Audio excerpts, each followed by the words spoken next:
Bismillah,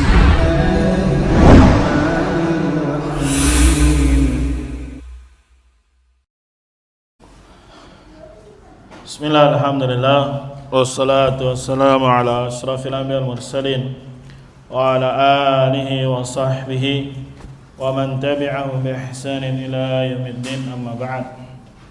Ikhwani fillah rahimani rahimakumullah. Kita lanjutkan pembacaan tafsir dari surah Al-Infitar. Surat apa? Infitar. Dia termasuk surat Makkiyah. Dia termasuk surat apa? Makkiyah. Berarti diturunkan sebelum Nabi Muhammad sallallahu alaihi wasallam apa? Hijrah. Ya, jadi patokannya bukan kota, tapi patokannya hijrah atau belum. Kalau sebelum hijrah namanya apa? Makkiyah. Kalau setelah berarti Madaniyah. Walaupun ya setelah hijrah kemudian turunnya di Mekah, tetap namanya apa? Madaniyah. Karena yang jadi patokan adalah hijrahnya. Surat ini terdiri dari 19 ayat. Surat ini terdiri dari 19 ayat. Dan kalau kita perhatikan dari surat An-Naba sampai Al-Infitar ini, ya nanti setelah-setelahnya juga, masih fokus pembahasan kita adalah tentang yaumul akhir.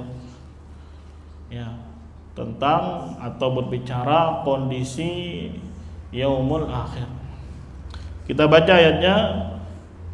A'udzubillahi minasyaitonirrajim. Bismillahirrahmanirrahim. Idzas samaa'u fatarat. Idza apabila as-samaa'u. Sama'u langit, itu langit yang kita lihat, langit dunia, dan dia 7 lapis. Yang kita lihat sekarang ini hanya lapis yang pertama, dan di atasnya masih ada 7 lapis. Infatarat, idzas sama'u fatarat, apabila as-sama'u, ada kata kerja yang tertutup atau tidak dinampakkan. Karena idza itu tidak bisa masuk ke isim. As-sama'u itu kan isim. Ya.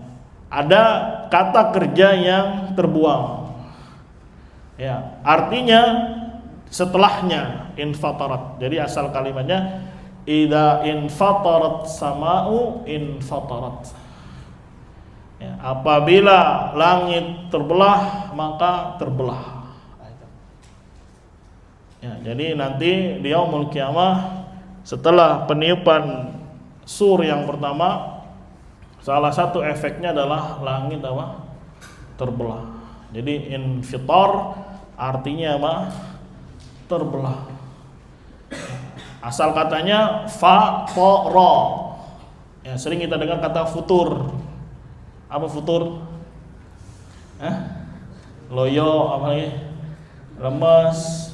Ya, udah enggak kelihatan lagi orangnya. Kemarin rajin, sekarang enggak. Itu namanya apa? Futur. Ya, ibaratnya sudah pecah semangatnya gitu. Sudah remuk. Ya, apanya? Semangatnya, maka dikatakan apa? Futur. Ya, jadi futur itu bermakna loyo, lemah, lemes, ya hancur, berantakan. Nah, ketika ikut wazan infa'ala berarti dibacanya infatara, maka artinya terbelah. Jadi langit yang sebesar itu nanti akan mengalami apa? Pecah dan terbelah. Ya, gimana tuh bayanginnya? Kadang kita ngeliat petir aja udah apa?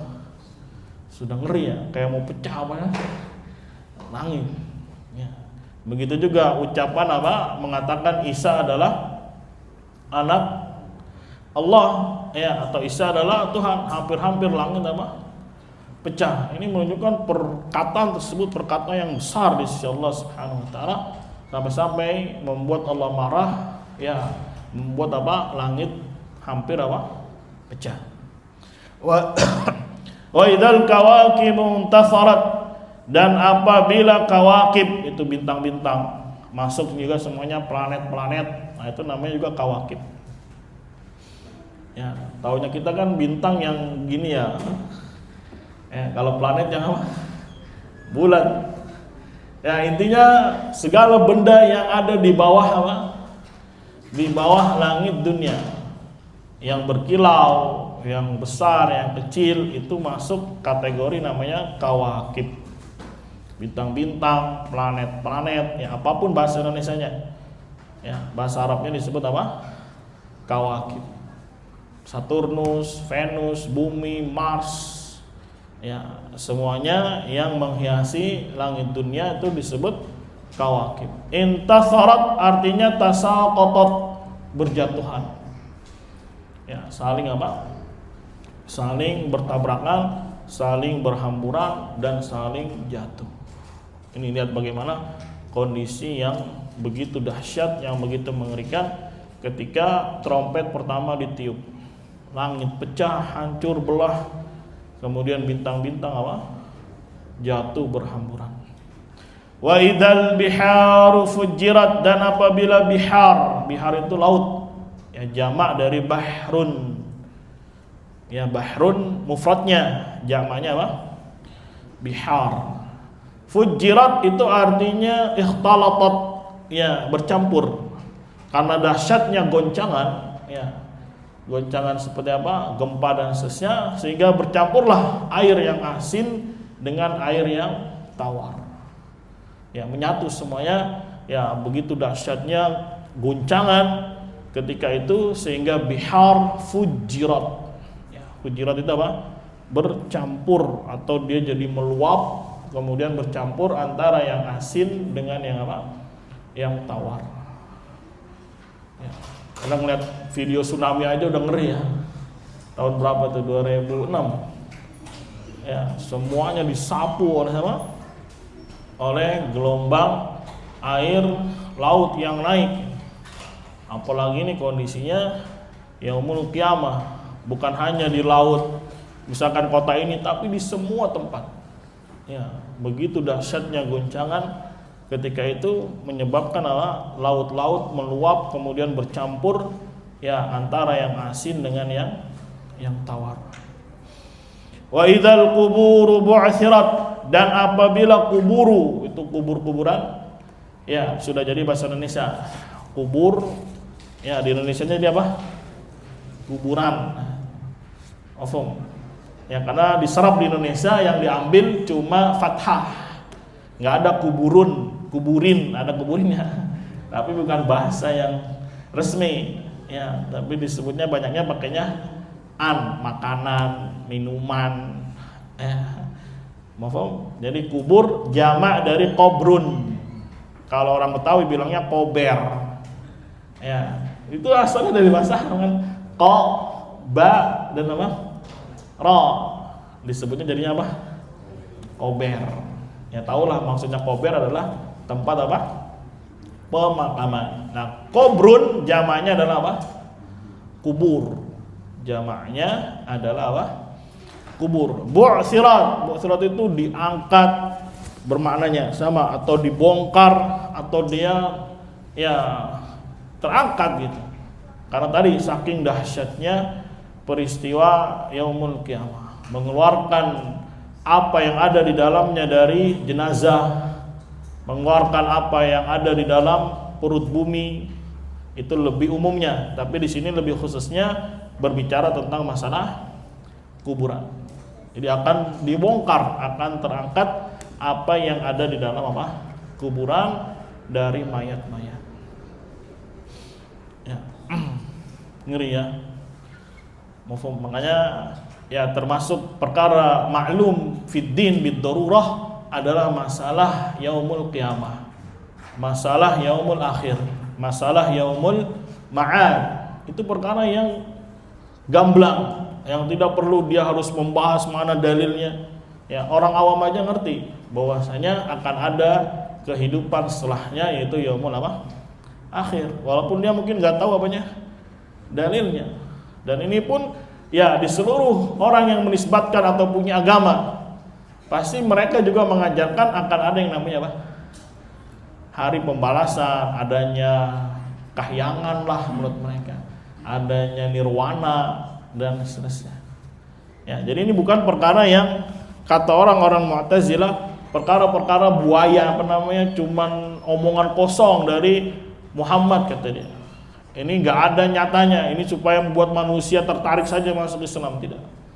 Ini perkara yang hak, ya, perkara yang akan terjadi walaupun Allah tidak kabarkan kapan itu. Hanya Allah yang mengetahui kapan terjadinya. Bahkan ada katanya penelitian secara kimia atau apapun, ya, memungkinkan sekali memang matahari itu akan keluar dari tempat terbenamnya. Ya, dan mereka juga mengklaim, ya, dengan penelitian mereka bisa jadi ada yang keluar dari orbit kemudian saling bertabrakan, saling hancur. Itu bukan perkara yang kata mereka, ya, dugaan-dugaan, tidak. Itu perkara yang mungkin terjadi. Itu perkara yang mungkin terjadi. Hanya saja mereka juga nggak tahu kapan terjadinya. Sebagaimana Nabi Muhammad ditanya oleh malaikat Jibril yang berubah wujud menjadi apa? Manusia, ditanya mata sa'ah, kapan terjadinya yaumul kiamat? Apa kata Nabi Muhammad? Mal mas'ulu anha bi'a'lama minas sa'il. Yang ditanya dan yang bertanya sama-sama tidak tahu. Tapi ini menjadi, ya, akidah seorang muslim masuk dalam kategori rukun iman, percaya dengan yaumul akhir. Dan pembahasan yaumul akhir sekali lagi, sejak si manusia ini meninggal, nanti masuk ke alam apa? Kubur, kemudian dibangkitkan, kemudian mengalami semua proses di yaumul akhir sampai masuk surga dan neraka. Itu pembahasan yaumul akhir. Jadi banyak. Ya, jadi pembahasan yaumul akhir itu banyak. Mulainya dari mana? Sejak si hamba ini apa? Meninggal, dicabut ruhnya, kemudian dikubur. Ada yang namanya fitnah kubur, nanti dapat nikmat atau azab kubur, kemudian dibangkitkan sampai mengalami apa? Proses. Ya, ini yang harusnya disiapkan seorang apa? Insan, ya, dunia tempat berbekal. Dunia itu tempat apa? Menyiapkan amal saleh. Kemudian jawaban dari idza, karena idza itu perlu jawaban. Apabila begini, ya, 3 peristiwa itu setelah peniupan yang pertama, langit pecah, bintang-bintang, planet-planet berjatuhan, kemudian laut meluap bercampur, kemudian tiupan berikutnya dibangkitkanlah apa yang ada di dalam kuburan, dikumpulkan semua di mana? Di mahsyar. Jawaban dari idza, alimat nafsum ma qaddamat wa akharat. Maka ada terjemahan maka mengertilah setiap jiwa apa yang telah dia qaddamat, artinya kerjakan dari amal soleh, wa akharat, dan yang dia tidak kerjakan. Dan ini kapan terjadi? Ketika dibagikan lembaran-lembaran. Dia bisa baca, oh ternyata ini dulu saya pernah kerjakan, oh yang ini saya tidak kerjakan. Akhirnya dia tahu apa yang telah dia kerjakan dari mulai baligh sampai apa? Meninggalnya. Dan ini kapan peristiwanya? Setelah dibagikan apa? Catatan-catatan amal dia, yang disebut dengan an-nashru, yaitu membagikan dawawin. Dawawin itu catatan apa? Amal, ya, dia, baik yang baik maupun yang buruk. Akhirnya dia mulai ngerti dan gak ada sudah penyesalan. Ya, aduh kenapa saya dulu gak begini? Terlambat sudah. Ya memang betul yang namanya penyesalan datangnya apa? Belakangan, tapi percuma sudah menyesal di hari itu. Karena tidak akan mungkin dikembalikan oleh Allah Subhanahu wa taala, walau sesaat, walau sedetik, walau sejenak.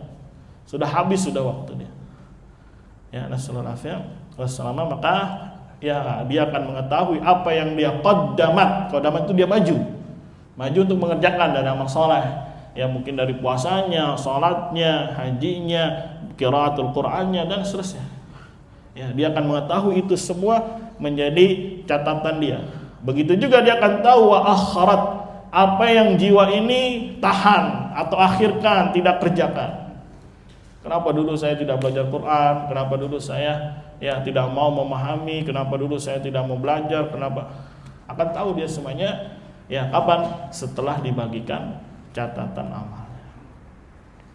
Ya, udah nggak ada lagi, sudah mau ngapain? Saya mau ulangan dulu, mau remedial, nggak ada. Ya, dan ini konsep dipahami secara fitrah juga. Ya, misalkan anak sekolah ujian, ya belajar dulu, nanti ada waktunya apa? Ujian. Nanti dia akan tahu berapa nilainya setelah dia dibagikan. Oh, yang ini seharusnya saya ngerjainnya pakai ini gitu. Oh, seharusnya jawabannya A ini. Kadang belum dibagikan lembaran soalnya aja, ya sudah berisik di belakang. Lu tadi jawabannya nomor ini apa? Waduh, gua salah lagi katanya. Terus gue lihat buku dulu dah. Waduh, salah lagi. Seharusnya B tadi, kenapa pilihnya yang C? Ya, itu saja dimaklumi dalam perkara-perkara apa? Dunia. Ya, karena agama ini agama fitrah. Jadi tidak akan bertentangan, tidak akan berlawanan dengan fitrah yang telah Allah tanamkan. Maka peristiwa-peristiwa yang nanti juga di yaumul qiyamah, ya itu pun berjalan prosesnya sesuai fitrah yang mereka alami ketika di dunia. Maka akan ada yang namanya pembagian buku-buku atau catatan sehingga dia tahu apa yang telah dia kerjakan dan apa yang dia tinggalkan. Ya. Dan begitu banyak ya kalau kita mau evaluasi, ya masih banyak yang belum kita kerjakan. Ya. Tadi bisa jadi mungkin dia tidak ada ghirah, tidak ada kecemburuan, tidak ada mahabbah. Banyak faktor ketika seorang tidak berani maju melangkah. Tapi semua itu nanti akan dia pahami ketika dibagikan apa? Catatan amalnya. Ya ayyuhal insanu ma gharraka bi rabbikal karim. Wahai segenap manusia. Ya, di sini insan umum, berarti bisa masuk si muslim, bisa juga masuk siapa? Si kafir. Karena lafaznya insan. Ya, berarti umum. Bisa yang mukmin, bisa yang apa? Kafir. Ma gharraka, apa yang membuatmu terpedaya? Ma istifham, bertanya. Apa yang memperdayakan dirimu terhadap Rabbmu yang karim? Maksudnya sesuatu apa yang membuat engkau jadi bermaksiat kepada Allah? Apa yang menipumu gitu? Apa yang membuat engkau jadi berpaling gitu? Ditanya oleh Allah Subhanahu wa taala, ya ayyuhal insanu ma gharraka bi rabbikal karim. Apa yang membuat dirimu bermaksiat kepada Rabb yang karim? Apa itu karim? Menderma, ngasih, memberi. Ya, ini kan namanya kurang ajar ya, udah dikasih hidup, dikasih oksigen, dikasih rumah, dikasih nyawa, pokoknya dikasih semuanya oleh Allah Subhanahu wa taala. Malah apa? Kufur kepada Allah, malah bermaksiat kepada Allah, malah mendustakan. Dan banyak ini. Ya, yang memperdaya manusia dari maksiat, dari kekufuran, ya dari kenifakan. Nanti akan ditanya oleh Allah Subhanahu wa taala. Ya, jadi kan tadi dibagikan tuh. Nanti kalau ada perkara-perkara yang dia berbuat maksiat kepada Allah akan ditanya. Ma gharraka bi rabbikal karim. Apa yang membuat engkau terpedaya, tertipu, ya, bermaksiat kepada Rabbul Alamin, kepada Rabb yang karim, yang maha memberi, maha mengasih, ya, dan seterusnya. Itu makna dari karim. Ya, bisa diartikan di Indonesia dermawan. Ya, kalau orang Arab sering ngasih duit, kita bilang apa? Masya Allah, anta karim. Ya, nanti kalau antum di Arab ketemu pengemis, ya antum nggak mau kasih dia, antum bilang aja Allah karim. Gitu. Kabur dia nanti. Kenapa? Malu dia. Ya, minta kepada siapa? Manusia. Bilang aja Kak sambil nunjuk ke atas Allah karim. Pergi dia. Malu dia. Ya, nanti dia minta lagi sama orang lain. Tapi kalau ketemu antum lagi, malu dia. Yang penting antum bilang aja Allah karim. Itu langsung kayak tertanam di dalam hatinya. Iya ya, minta sama siapa? Sama Allah Subhanahu wa taala. Tapi ketika itu aja, nanti dia cari lagi yang lain. Dibilang lagi Allah apa? Karim. Kalau di sini kan kadang susah buat ngusir. Ya, di sana bilang aja Pak, Allah karim. Sambil nunjuk ke mana? Ke atas. Ya, kadang di mobil dia minta gitu kan. Bilang aja Allah karim. Udah, dia Pak, yang gedenya, yang besarnya, yang kecilnya, bilang aja Pak, Allah karim.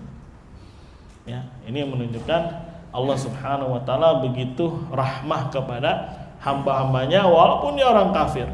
Allah tetap masih memberi dia, kasih kelayakan hidup, kasih istri, kasih rumah, kasih harta. Nanti akan ditanya, ma gharraka bi rabbikal karim.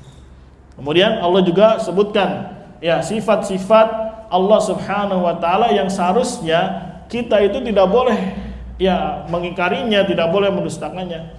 Allah lanjutkan, alladzi khalaqaka fasawwaka fa'adalak, yang telah menciptakan dirimu, khalaqaka. Ingat kemarin khalaqa bisa ada dua arti. Arti yang pertama takdir. Takdir itu merancang, menentukan, ya menakar. Arti yang kedua adalah menciptakan dari sesuatu yang tidak ada menjadi apa? Ada. Namanya ijad. Ya, ada yang mana takdir, ada yang mananya apa? Ijad. Ijad itu yang tadinya nggak ada sekarang jadi apa? Ada. Tapi kalau takdir, Allah yang merancang. Ya, berapa tingginya, apa warna kulitnya, bagaimana matanya, ya dan seterusnya, umurnya berapa, rezekinya apa, itu masuk dari kata takdir. Khalaqa bermakna apa? Takdir. Makanya Allah katakan Allah itu ahsanul khaliqin. Allah sebaik-baik khaliqin. Lihat, khaliqin berarti bermakna yang takdir, bukan bermakna ijad. Karena manusia juga bisa membentuk, mengukur, ya bagaimana dimensinya, bagaimana volumenya, ditakdir, ditakar sama dia.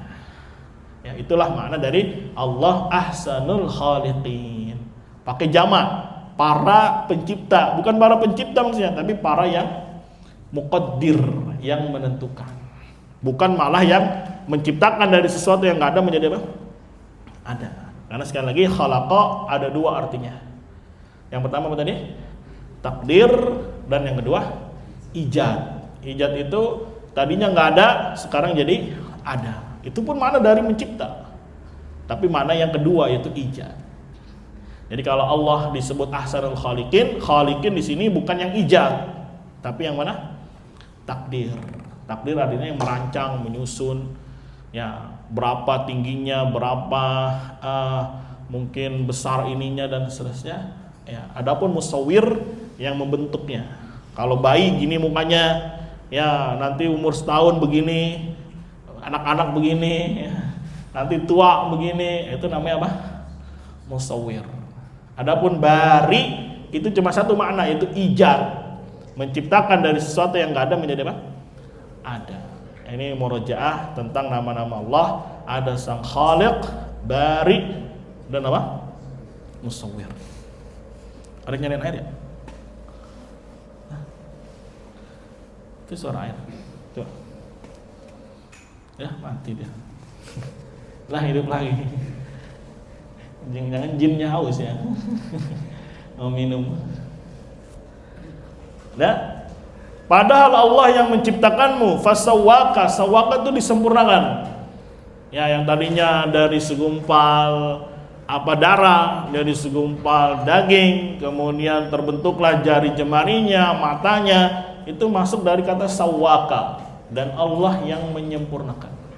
Jadi bukan hanya dirancang, bukan hanya didesain, tapi apa? Allah yang menyempurnakannya. Ya, tulang-tulang dibalut dengan apa? Kulit, ya kulitnya punya pigmen, kemudian ada matanya dan seterusnya, itu Allah yang menyempurnakan. Fa'adalak, dan Allah juga yang membuatmu jadi seimbang.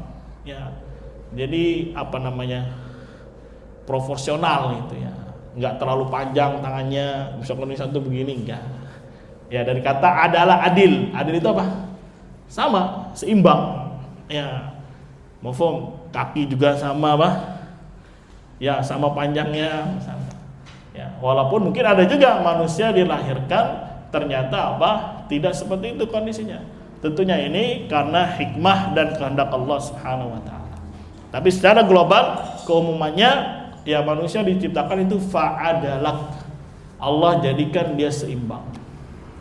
Ya, pas dari ujung mana? Ya, rambut sampai ujung kaki. Pas, seimbang, enggak berat sebelah, enggak mencong sebelah, dan seterusnya. Itu makna dari apa? Fa'adalak. Ya, Allah hadirkan seperti ini. Ya, kenapa? Ada dua tujuan. Pertama, kalau engkau bermaksiat kepada Allah, gampang Allah yang akan mengazab kalian. Ya, sebagaimana mudah bagi Allah, Allah yang menciptakan kalian, menyempurnakan kalian, ya membuat kalian seimbang. Begitu juga Allah mudah untuk apa? Menghancurkan kalian. Bisa dipahami ya? Mafhum? Yaitu makna yang pertama. Kemudian makna yang kedua, Allah musta'an. Tadi sudah kebayang tadi apa, lupa. Tadi intinya makna yang pertama, kenapa Allah hadirkan alladzi khalaqaka fasawwaka fa'adalak? Ya, ini untuk menunjukkan bahwasanya Allah yang menciptakan kalian, menyempurnakan kalian, menyembahkan kalian. Kenapa kalian bermaksiat kepada Allah? Maka akan mudah bagi Allah juga untuk apa? Membinasakan kalian gitu. Ini yang makna pertama. Yang kedua, Allah hadirkan ini maksudnya apa? Supaya dia seharusnya manusia itu bersyukur kepada Allah. Dikasih kesempatan apa? Hidup, dikasih kesempatan bisa berjalan, bisa melihat dan seterusnya. Ya, ini kesempatan. Makanya kata para ulama disebut al-hayatu furos. Hidup itu adalah apa? Kesempatan. Ya.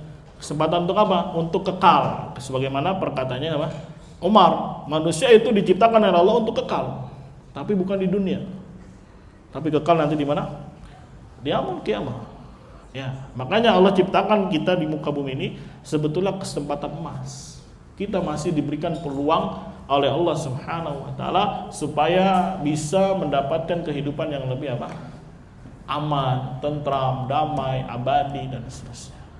Ya, makanya Allah ya hujahi dia dengan sifat rububiyah. Ya, supaya manusia berpikir, kenapa kalian sombong, kenapa kalian ingkar, kenapa kalian mendustakan. Nah, ini semuanya ya dihujahi dengan apa yang bisa dia cerna. Seharusnya kan begitu ya, namanya orang dikasih, dibaikin, seharusnya mengabdinya kepada siapa? Yang ngasih kan gitu. Jangan bermaksiat. Ya, apalagi misalkan bapak gitu marah sama anaknya, lu dari kecil gua yang nyebokin kan gitu kan. Ya. Ingat banget dulu waktu bapak anak mau ditahlilin itu kan, anak bilang enggak gitu kan. Si om ini marah-marahnya ini, lu masih kecil, lu belagu banget lu katanya. Kecilnya lu siapa yang nyebokin katanya. Waduh, dalam hatinya kan, emangnya lu yang nyebokin. Intinya dia ungkapkan apa? Ya, jasa-jasa dia dalam hal apa? Tadi merawat, menjaga, ngomong, ya bahasanya. Sekarang udah gede nggak apa? Ngelawan gitu. Ya, ini kurang lebih pendekatan pemahaman seperti itu.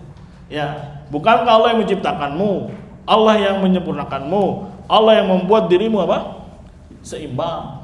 Lantas kenapa ya kamu malah bermaksiat kepada Allah Subhanahu wa taala? Itu fitrah sekali.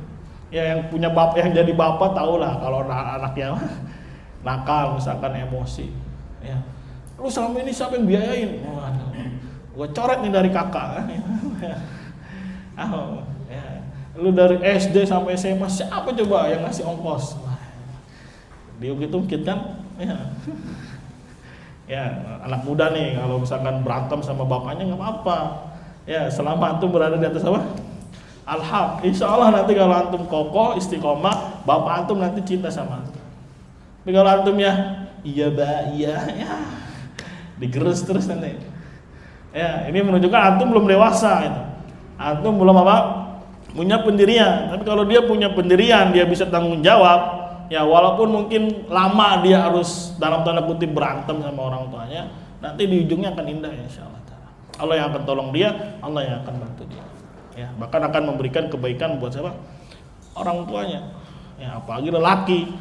Ya, lelaki masa baru nggak dikasih duit jajan aja udah melempem kayak kerupuk. Ya, dibilang pulang kata bapaknya. Iya pulang ya. Gimana? Ya, antum pada udah gede, udah umur 18, umur 19. Ya, umur berapa lagi ada yang 20. Ya, gara-gara nggak dikasih uang apa? Uangnya aja. Ya. Atau bisa apa namanya mungkin jualan apa gitu, jualan cilok nih, jualan apa? Isol di depan, sehari dapat 30.000 aja, anak muda. Ya, masa iya nggak hidup? Ya, selama ini siapa yang ngasih kita rezeki? Siapa yang ngasih kita makan? Sesulit apapun apanya ujian yang Allah Subhanahu wa taala berikan. Apakah ada yang kelaparan? Ada yang ditelantarkan oleh Allah Subhanahu wa taala?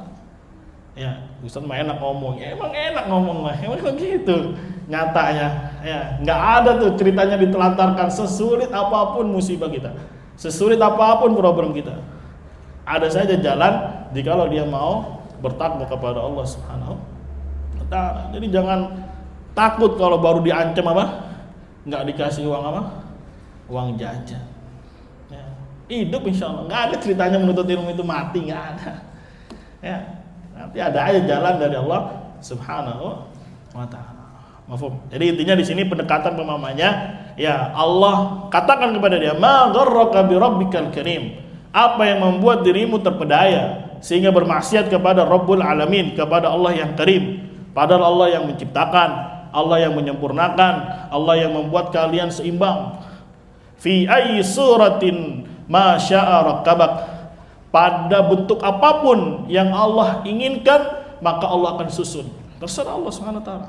Ya. Ada yang hidungnya mancung, terserah Allah SWT.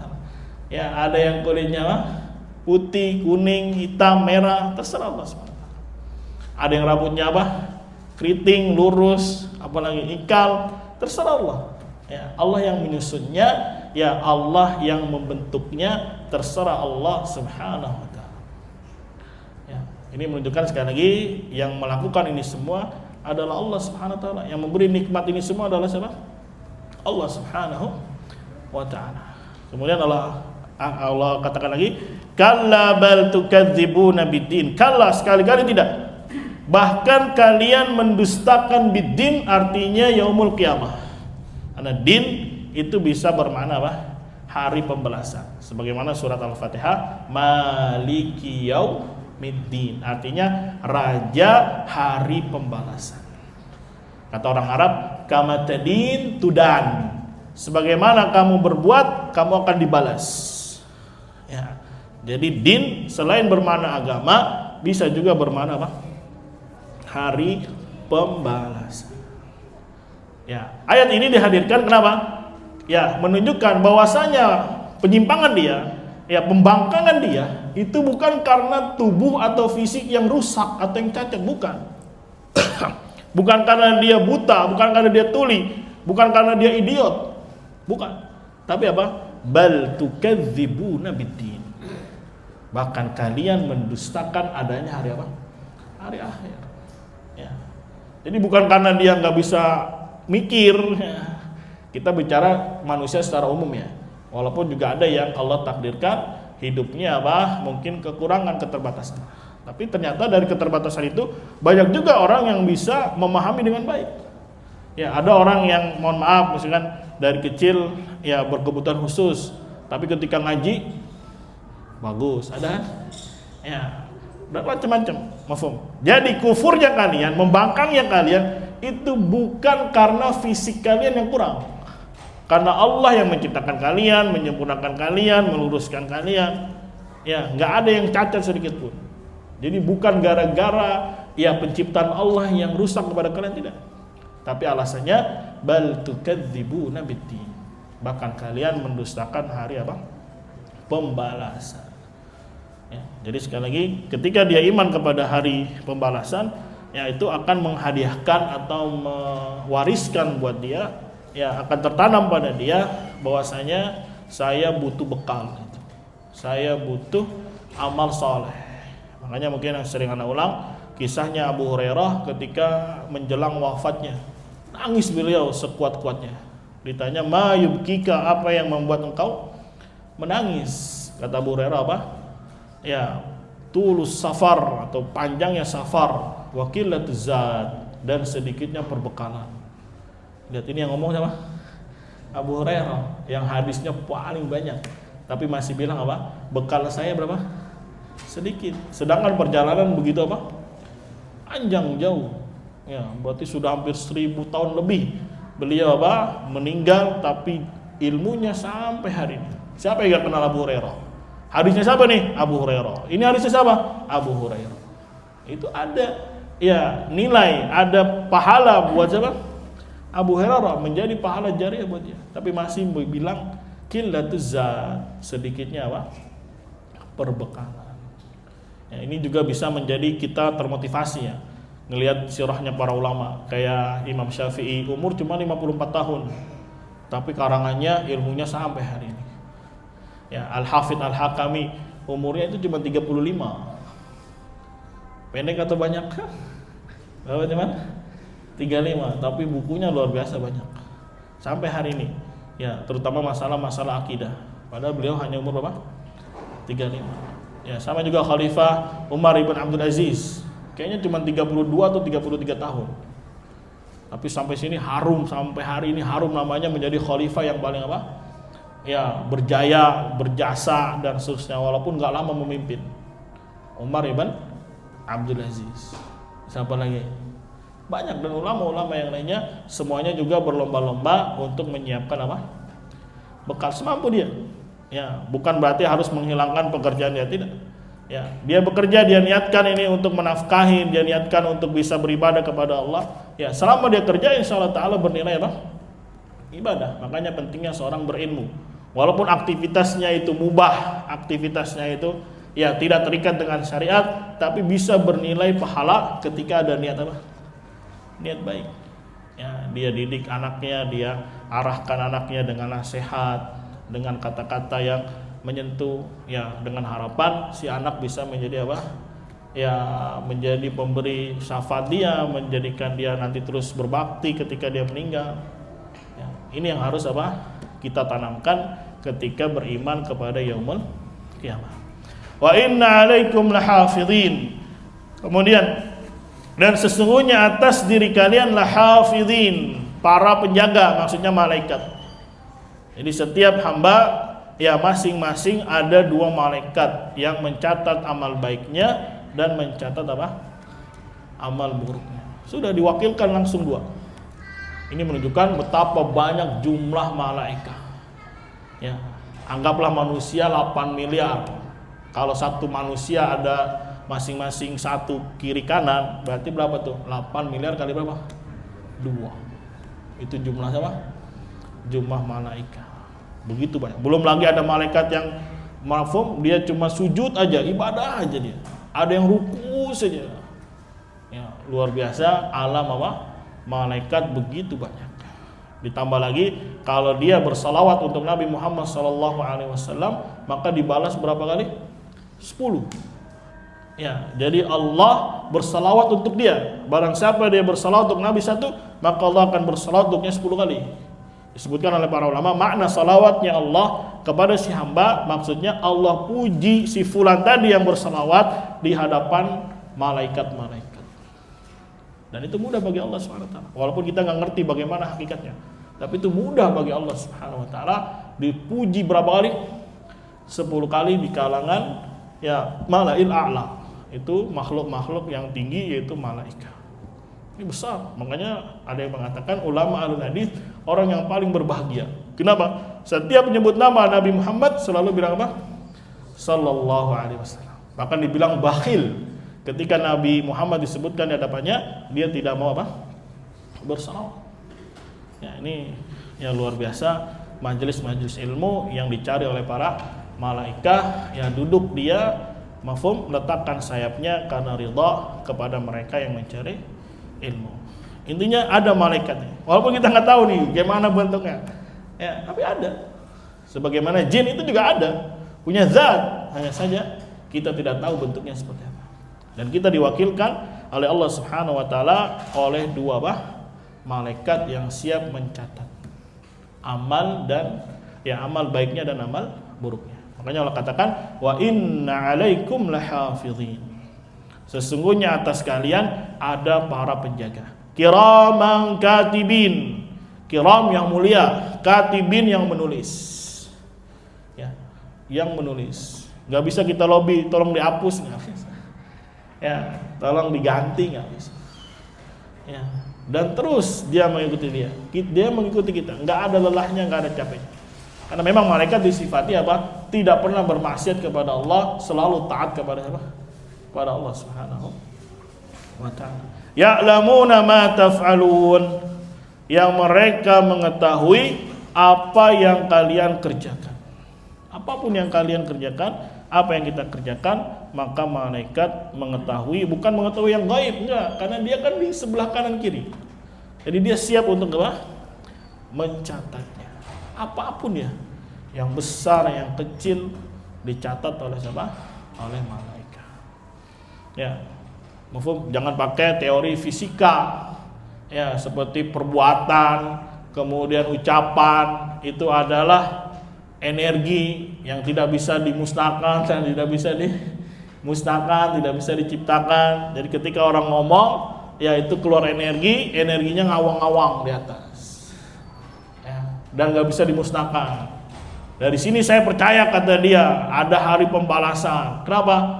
Ya, nanti tinggal diambil nih ucapanmu, karena dia kekal, kata dia, nggak bisa dimusnahkan. Ini pernah dengar subat ini ketika kuliah dulu sama dosen fisika, tapi pakai bajunya baju olahraga. Ya, dosen fisika tapi wasit tinju, gimana coba itu?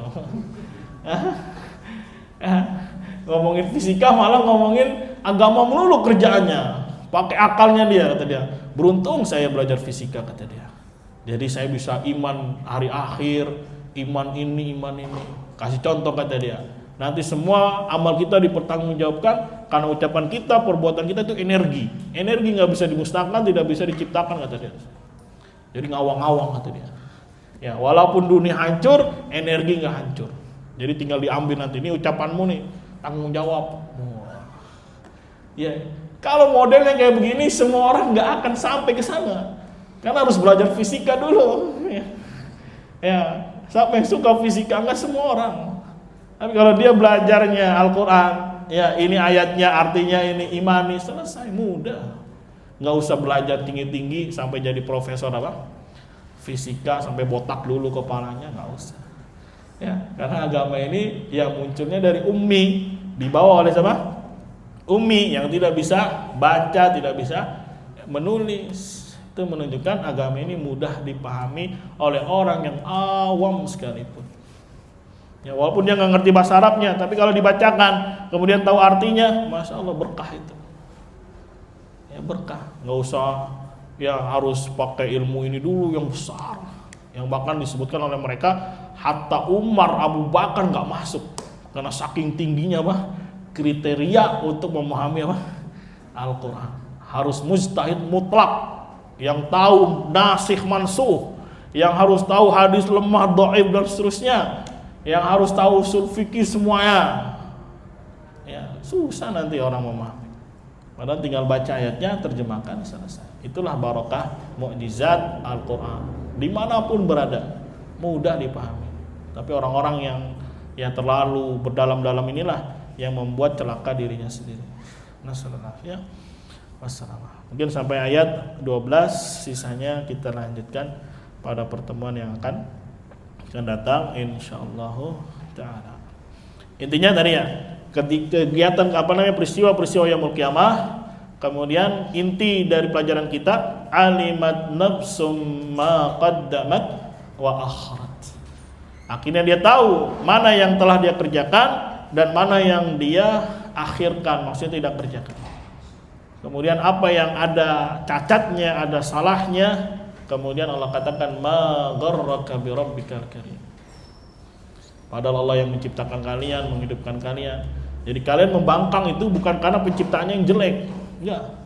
Tapi gara-gara apa? Memang kalianlah mendustakan adanya yaumul qiyamah.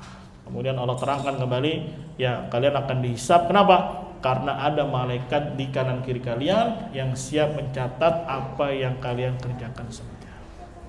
Dan ini sekali lagi hak. Ya, harus kita imani bahwasanya inilah peristiwa-peristiwa yang akan terjadi di yaumul qiyamah.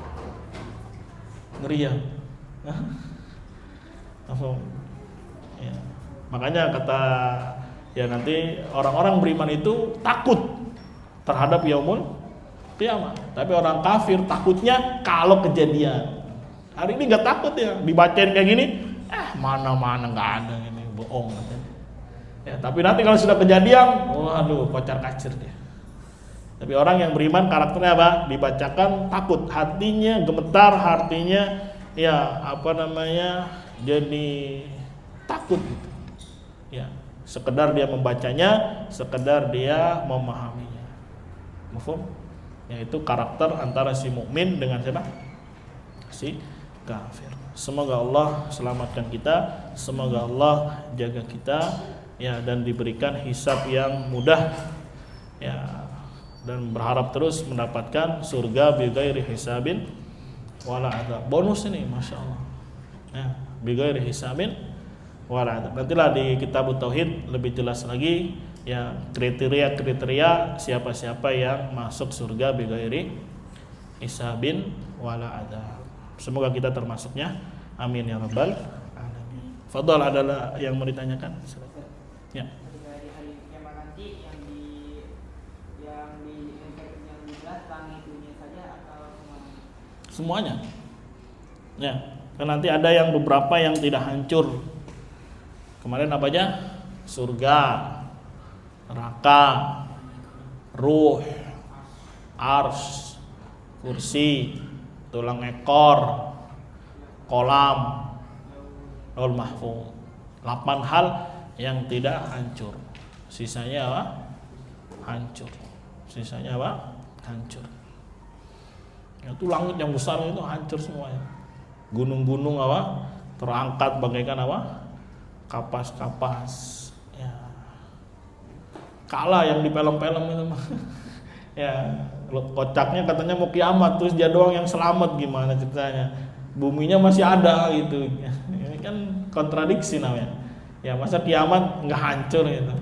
Terus tinggal dia sendiri di muka bumi. Di endingnya berdiri dia, wah hancur semuanya. Ya, ini banyak kadang film-film yang propaganda kekufuran itu. Katanya udah tahu nih akan terjadi kiamat, ayo kita siap-siapin bikin apa?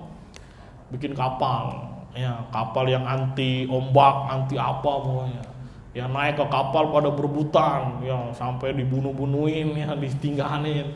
Ya, nanti yang naik kapal jadi apa? Selamat gitu.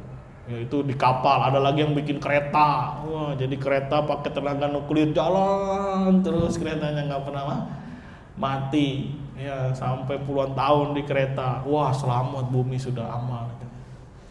Ini propaganda orang-orang kufar yang tidak beriman kepada yaumul qiyamah. Ya. Ada lagi?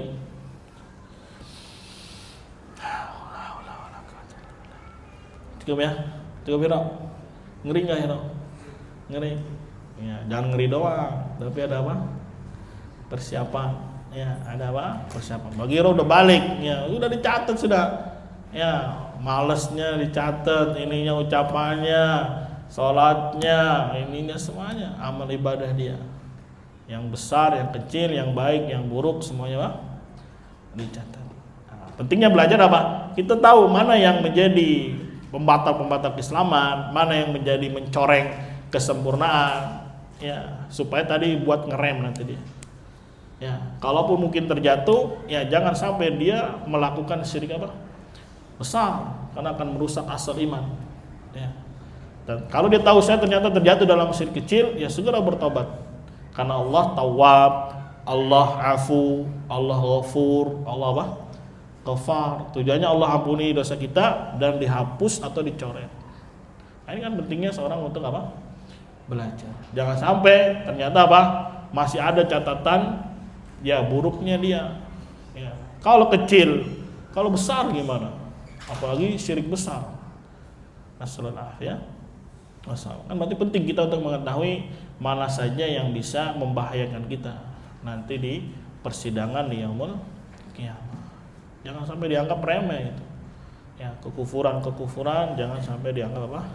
Perkara yang remeh.